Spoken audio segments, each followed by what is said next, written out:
Hello YouTube, I'm back, and this time I am detailing some of my book collection. As you can see right here we have Terry Pratchett. You can't really see the title, but it's called Night Watch, and it's an autographed copy that I got from a Barnes & Noble in Ann Arbor, Michigan a number of years ago. As you can see, $7.95. You see the receipt. And this is a story about Commander Vimes and how he goes back in time to Ankh-Morpork and sees himself as a young copper. I love Terry Pratchett. I think he's one of the best out there in terms of satire, witticism, and he spares no expense. He pulls no punches. And yet it's still just funny and engaging. And let me just open this. Let's see if we can't get to the actual autograph page. And there we go. Terry Pratchett. Funny story about this is that I bought it in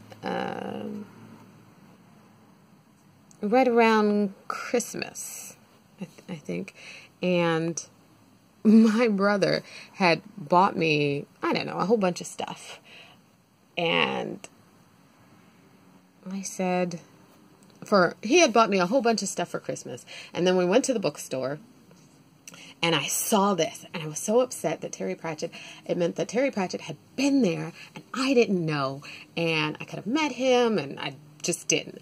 But I immediately purchased this, and I was just happy as a clam. And my brother said, all that money I just spent on you, and I could have just bought you this thing for $8, and you'd have been happy as a clam. And I said, yep, but I'm still keeping what you bought me. He probably bought me some jewelry. Okay, next we have September Monkey by Pahk, and this is also a book that I bought in Michigan, and I bought it for 50 cents, which I know because I put a little sticky tab in there. It's also signed, and as you can see, I wrote down the price that I paid, and then sometime in 2004, I priced it at $181 signed. And this book is about Miss Pahk and her experiences. It's an autobiography. As you can see, I have it kind of in this clear case just to protect the dust jacket.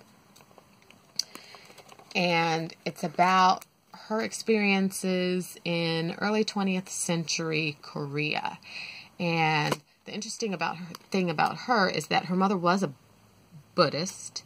Her father was a scholarly Confucian, and then her mother became a Christian because they were doing a lot of missionary work in Korea, and she, Miss Pahk, ended up becoming educated, which at the time wasn't the norm for girls. And she became a part of the independence movement, ended up in prison there, and she just details kind of her life story. It's very, very interesting. Very interesting. And some of the people on the back, when they reviewed it, they said, you know, if you had any of the men in your family who were in the Korean War and you kind of wanted to know, why were they there? What were we really doing there? This is the book to read to find out about that. And I thought that was very, very interesting. I haven't read that book in a while, actually. Next, I have Antoine de Saint-Exupery, Vol de Nuit, which is, as you can see, the Gallimard. It's à Monsieur Didier Doha. Oh, that's the guy. Oh, I never even noticed that. This is copyright Librairie Gallimard, 1931.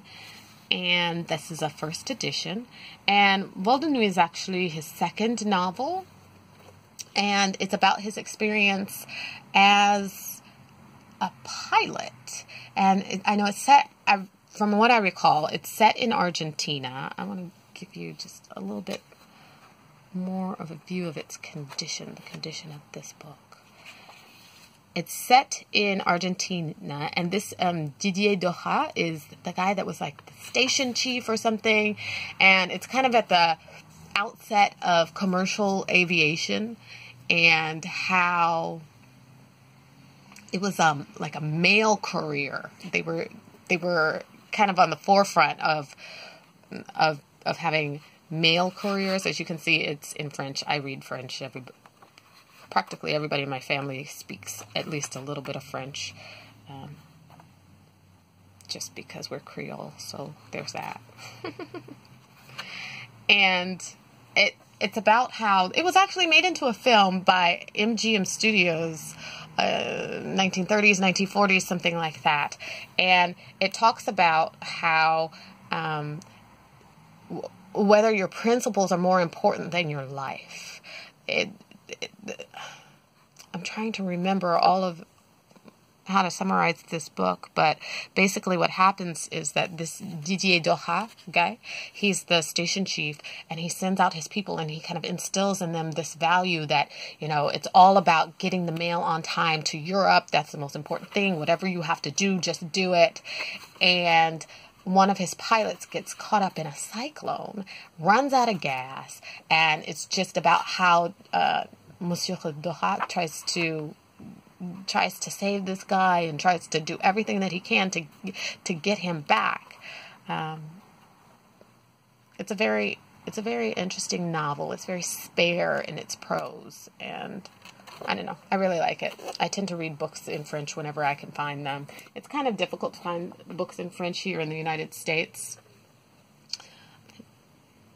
but I do my best to find that. And this is actually one of my favorite books, one of my favorite French authors, Victor Hugo, Les Feuilles d'automne.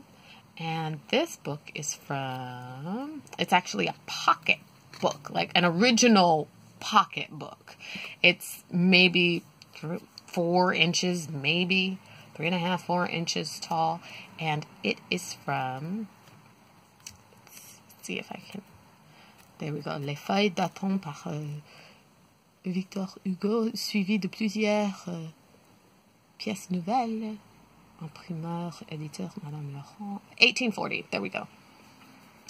It's 1840, and what it says is the Leaves of Autumn by Victor Hugo, followed by a number of new pieces. So this kind of, in effect, is also a first edition,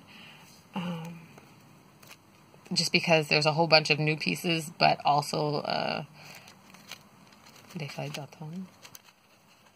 And my favorite poem by him is here. I have it bookmarked, and it's Ce qu'on entend sur la montagne, what one hears on the mountainside, when one's on the mountain. And my favorite phrase there is doux comme un chant de soir, fort comme un choc d'armure, which is soft as an evening chant and strong as a clang of armor. I don't know, that just seems so poetic to me. Well, of course it's going to be poetic. First of all, it's Victor Hugo, and he's a poet, so there you go. I love this book. It's leather bound here. It's very, very old. I collect antiques, and so, of course, an antique book for me is just nirvana. And that's all I have for today. I think that's it. See you next time.